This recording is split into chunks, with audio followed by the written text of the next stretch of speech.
Today we discuss 4-bit binary counter या 4-bit ripple counter. जो binary counter होता है उसे रिपल काउंटर भी कहते हैं, क्योंकि जब एक फ्लिप फ्लॉप अपनी स्टेट चेंज करता है उसके बाद ही दूसरा फ्लिप फ्लॉप अपनी स्टेट चेंज करता है, उसके बाद नेक्स्ट फ्लिप फ्लॉप अपनी स्टेट चेंज करता है। इस तरह जो भी फ्लिप फ्लॉप अपनी स्टेट चेंज करता है उससे पिछली वाली फ्लिप फ्लॉप अगर स्टेट चेंज करेगी तब उसका जो नेक्स्ट अगला वाला फ्लिप फ्लॉप होगा तब वो स्टेट चेंज करेगा। इसीलिए इसे रिपल काउंटर भी कहा जाता है। चूँकि रिपल काउंटर को बाइनरी काउंटर भी कहते हैं या एसिंक्रोनस काउंटर भी कहते हैं। 4-bit रिपल काउंटर या बाइनरी काउंटर जिसमें 4 फ्लिप फ्लॉप का यूज हुआ है, जो जेके फ्लिप फ्लॉप है, 4 जेके फ्लिप फ्लॉप यूज हुआ है, फ्लिप फ्लॉप 1 2 3 4। चूँकि बाइनरी काउंटर बाइनरी काउंटिंग करते हैं, इसमें देखेंगे जो क्लॉक इनपुट है वो नेगेटिव एज क्लॉक इनपुट दिया गया है, और जो नेक्स्ट फ्लिप फ्लॉप है उसकी जो क्लॉक इनपुट है, पहले वाले की जो आउटपुट है उसको एज ए क्लॉक इनपुट के रूप में दूसरे फ्लिप फ्लॉप के क्लॉक इनपुट पे दिया गया है। उसी तरह जो नेक्स्ट फ्लिप फ्लॉप है, जो एमएसबी तीसरा वाला फ्लिप फ्लॉप है, इसका जो क्लॉक इनपुट है दूसरे वाले फ्लिप फ्लॉप की आउटपुट को क्लॉक इनपुट के रूप में दिया गया। इसमें सभी clock input negative edge clock input हैं, यानी जब भी क्लॉक इनपुट 1 से 0 जाएगा तब फ्लिप फ्लॉप अपनी स्टेट चेंज करेंगे। चूँकि टॉगल इनपुट यहाँ पे दिया गया है, जे और के सभी जे फ्लिप फ्लॉप की जे के इनपुट को हाई कर दिया गया है। जब जे के फ्लिप फ्लॉप में जे और के दोनों इनपुट हाई होती है उस समय फ्लिप फ्लॉप टॉगल स्टेट में होता है, यानी जब इसके इनपुट पे क्लॉक इनपुट पे जब क्लॉक इनपुट दी जाएगी तो पिछली स्टेट जो भी होगी उससे उसका जो स्टेट होगा वो चेंज हो जाएगा। यानी अगर 0 होगा तो 1 हो जाएगा, 1 होगा तो 0 हो जाएगा। नेक्स्ट सर्वप्रथम क्लियर इनपुट द्वारा सभी फ्लिप फ्लॉप को क्लियर कर दिया जाता है।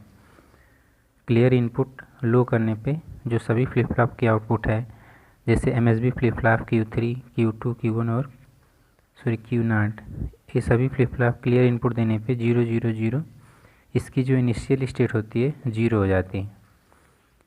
नेक्स्ट देखेंगे जब फ्लिप फ्लॉप के क्लॉक इनपुट पर नेगेटिव एज क्लॉक इनपुट दी जाती है तो फ्लिप फ्लॉप के आउटपुट पर क्या प्रभाव पड़ता है। तो जैसे ही पहली क्लॉक इनपुट आएगी J0 जो फ्लिप फ्लॉप है, यानी पहला जो फ्लिप फ्लॉप है उस पर चूँकि क्लॉक इनपुट यहाँ नेगेटिव है तो जब भी क्लॉक इनपुट 1 से 0 जाएगी तब पहला फ्लिप फ्लॉप अपनी स्टेट चेंज करेगा। यहाँ से अगर पहले ही मान लेंगे, पहले निकाला गया है कि जो फ्लिप काउंटर है उसकी इनिशियल स्टेट 0 0, यानी सभी फ्लिप फ्लॉप में 0 0 स्टोर है, तो इनिशियल स्टेट 0 है।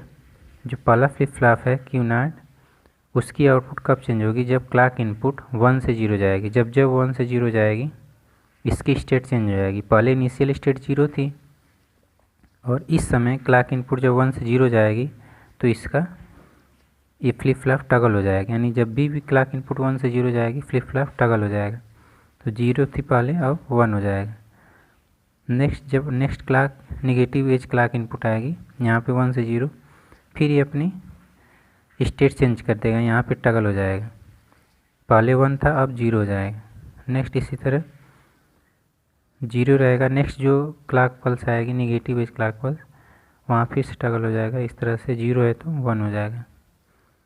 इस तरह से फ्लिप फ्लॉप 1 की आउटपुट प्राप्त होती है।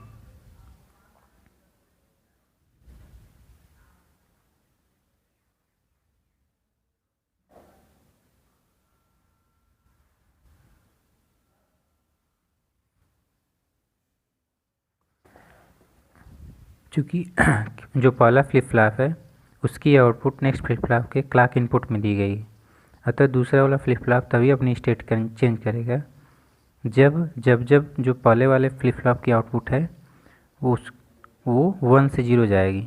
यानी फ्लिप फ्लॉप की जो पहले फ्लिप फ्लॉप की आउटपुट जब 1 से 0 जाएगी तब जो दूसरा वाला फ्लिप फ्लॉप है वो अपनी स्टेट चेंज करेगा, यानी पहले वाले फ्लिप फ्लॉप की आउटपुट दूसरे वाले फ्लिप फ्लॉप के लिए एज ए क्लॉक इनपुट हो जाएगा। तो एज ए क्लॉक इनपुट 1 से 0, जो कि निगेटिव है, तो जब जब 1 से 0 जाएगा जो दूसरा वाला फ्लिप फ्लॉप है वो अपनी स्टेट चेंज करेगा। नेक्स्ट Q1 की आउटपुट चेक करेंगे। चूँकि Q1 की जो इनिशियल स्टेट 0 है, जब पहला वाला फ्लिप फ्लॉप की आउटपुट 1 से 0 जाएगी उस समय चूँकि जे और के सभी जे और के इनपुट हाई हैं तो ये फ्लिप फ्लॉप टगल करेंगे। तो जब जब क्लॉक इनपुट 1 से 0 जाएगी फ्लिप फ्लॉप Q1 भी टगल करेगा, जिससे 0 था तो 1 हो जाएगा। नेक्स्ट 1 रहेगा, फिर यहाँ 1 से 0 जा रहा है, निगेटिव क्लॉक पल्स के रूप में वर्क करेगा, तो यहाँ 1 से 0 हो जाएगा।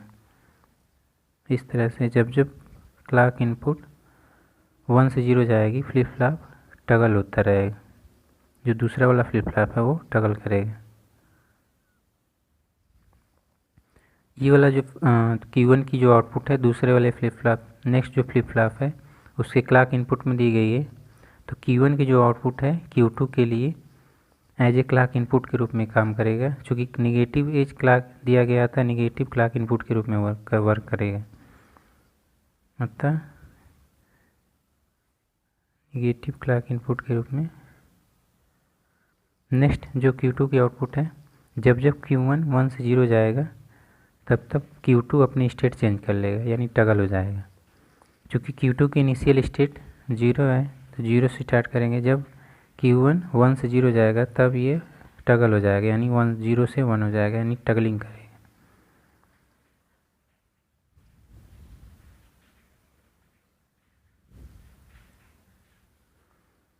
नेक्स्ट जो Q3 की आउटपुट, Q3 क्लॉक इनपुट है, Q2 की मेन आउटपुट को क्लॉक इनपुट के रूप में दिया गया है, यानी Q3 की क्लॉक इनपुट Q2 की मेन आउटपुट है। तो Q2 की जो आउटपुट है वो एज क्लॉक Q3 के लिए एज ए क्लॉक इनपुट है, वो भी निगेटिव एज है।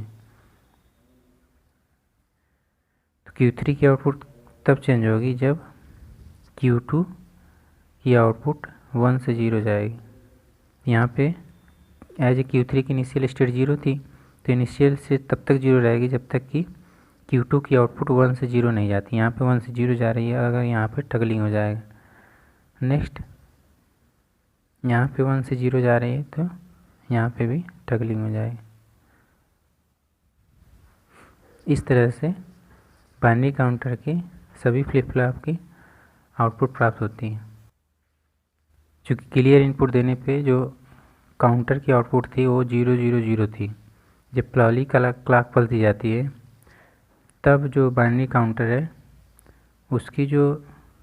उसका जो आउटपुट है क्या प्राप्त होता है। यहाँ पे देखेंगे क्योंकि Q0 का मान 0 से 1, यानी पहली क्लॉक पल्स पे, पहली फर्स्ट क्लॉक पल्स पे जो बाइनरी काउंटर है उसकी आउटपुट क्या आएगी, जो कि LSB जो Q0 है वो LSB फ्लिप फ्लॉप है, उसकी आउटपुट 1 है। यहाँ पे इसका मान 1 है और बाकी सभी क्या है 0 0, यानी फर्स्ट क्लॉक पल्स पे जो बाइनरी काउंटर होता है उसका आउटपुट 0 0 0 1 होता है। नेक्स्ट देखेंगे जो सेकेंड क्लॉक पल्स है, उस समय सेकेंड क्लॉक पल्स पे Q0 का मान 0, सेकेंड क्लॉक पल्स पे जो बाइनरी काउंटर की आउटपुट क्या आएगी, यहाँ पे Q0 का मान 0 है, चूँकि 1 से 0 जा रहा है तो 0, Q1 का मान 0 से 1 जा रहा है तो 1, Q2 का मान 0 और Q3 का मान 0 है। इस तरह से थर्ड क्लॉक पल्स पे, तीसरी क्लॉक पल्स पे जो बाइनरी काउंटर है वो 0 0 1 1 काउंटिंग करता है। इस तरह से जो 15वीं है 15 क्लॉक पल्स, 15 क्लॉक पल्स पे 1 1 1 1 काउंटिंग करता है। नेक्स्ट जब 16वीं पल्स आती है, यहाँ पे देखेंगे 15 और 16वीं 15वीं और 16वीं क्लॉक पल्स को देख लेंगे एक बार। ये से 15वीं क्लॉक पल्स है ये वाली, तो 15वीं क्लॉक पल्स पे जो LSB फ्लिप फ्लॉप है ये 0 से 1 जा रहा है, यानी इसकी आउटपुट 1।